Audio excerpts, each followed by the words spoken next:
There's a certain kind of person who cancels plans and feels relief instead of guilt. Not sadness, not loneliness. Relief. They're not depressed. They're not broken. They just prefer their own company. And if you've ever felt that quiet wave of peace wash over you when a get-together falls through, stay with me, because what I'm about to explain might explain a lot more about you than you expect. Most people look at someone like this and slap a label on them. Antisocial, cold, guarded. But here's the thing psychology keeps circling back to. People who genuinely love solitude aren't usually running away from people. They're running towards something. Safety, control, peace, and that pattern, it almost always starts way earlier than you'd think. It starts in childhood. So let's talk about what's really going on. Do any of these sound familiar? You're fine spending an entire weekend without talking to anyone, and you don't feel bad about it. You get a strange sense of dread when your phone rings unexpectedly. You'd rather text than call, and you'd rather not answer at all than have a conversation you didn't plan for.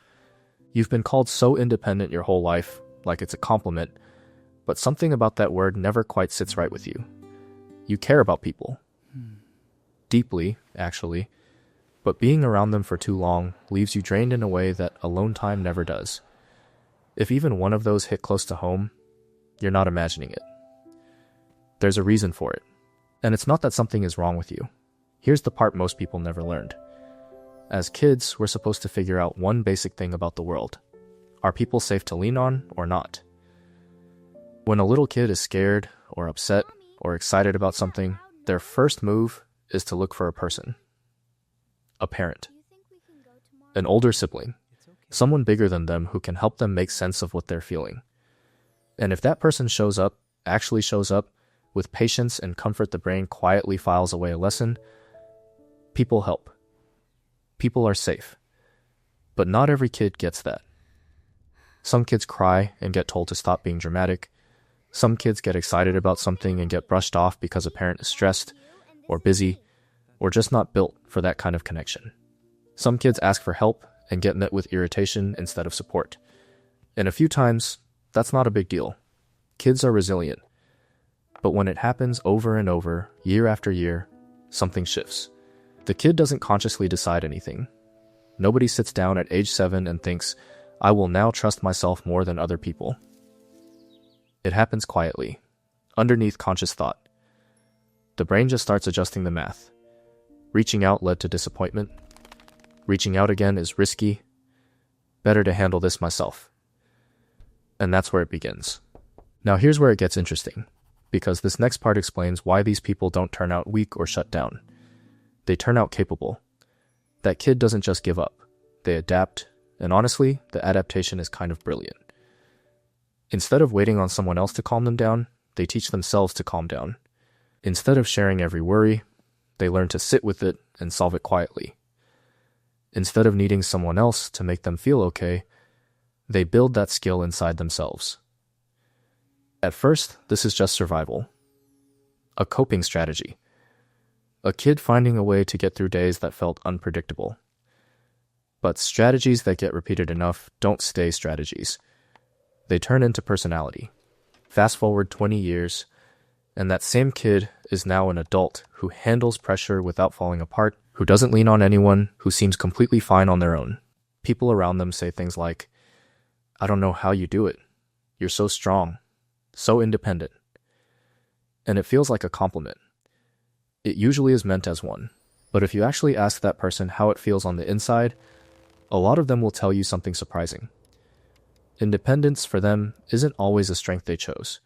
Sometimes it's a scar wearing a medal. Underneath the calm, capable exterior is often a kid who learned, a long time ago, that being alone hurt less than being let down.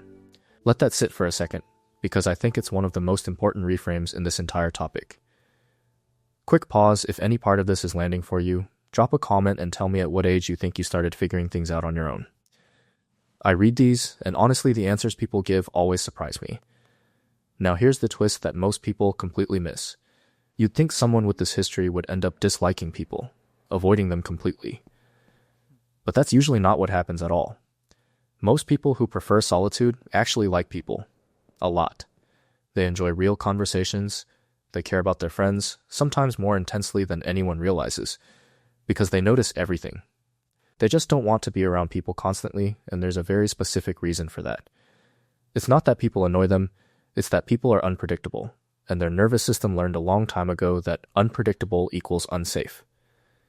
Solitude, on the other hand, never lets you down. It doesn't cancel on you, it doesn't judge your feelings, it doesn't ask more of you than you have to give. It's the one relationship that has never once disappointed them. So of course it feels peaceful. Of course being alone feels like exhaling. It's not that they hate connection, it's that their brain quietly decided, somewhere back in childhood, that connection comes with risk, and solitude doesn't. Once that wiring sets in, it's incredibly hard to undo, because the brain isn't trying to make you happy, it's trying to keep you safe. And safe usually wins. Here's something that might change how you see this entirely. Preferring solitude is not automatically a problem. I want to be really clear about that, because some of the most thoughtful, creative, self-aware people you'll ever meet spend huge amounts of time alone, and they're thriving in it. Alone time can be where you think clearest, create your best work, and actually feel like yourself. So the real question isn't whether you like being alone. The real question is why. Are you choosing solitude because it genuinely fills you up? Or are you choosing it because some quiet, younger part of you still believes that getting close to people isn't safe? Those two things can look identical from the outside. Same behavior, same quiet weekend, same relief when plans get canceled. But underneath, they come from completely different places, and only you really know which one is true for you. So what do you actually do with this? You don't need to force yourself into constant socializing. That's not the fix. And honestly, that advice never works for people who genuinely need solitude to recharge. What actually helps is smaller than that. It's noticing the difference between choosing solitude and hiding in it. Choosing solitude feels light.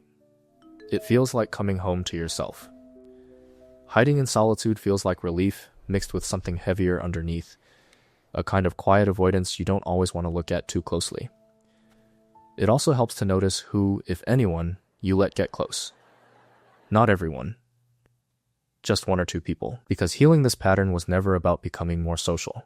It's about slowly teaching your nervous system a new lesson, that some people, the right people, can actually be trusted with the parts of you that used to get dismissed. That doesn't happen overnight, and it doesn't happen with everyone. It happens in small, quiet moments where someone shows up for you and doesn't let you down. And your brain, very slowly, starts updating the file it wrote when you were a kid. If this video helped you understand yourself a little better, or understand someone in your life a little better, hit subscribe, because we're going deeper into the psychology behind the patterns that quietly shape who we become, and I don't want you to miss the next one. Because at the end of the day, the way you love solitude says less about whether you like people, and a lot more about the child you used to be and who you're slowly, quietly becoming now.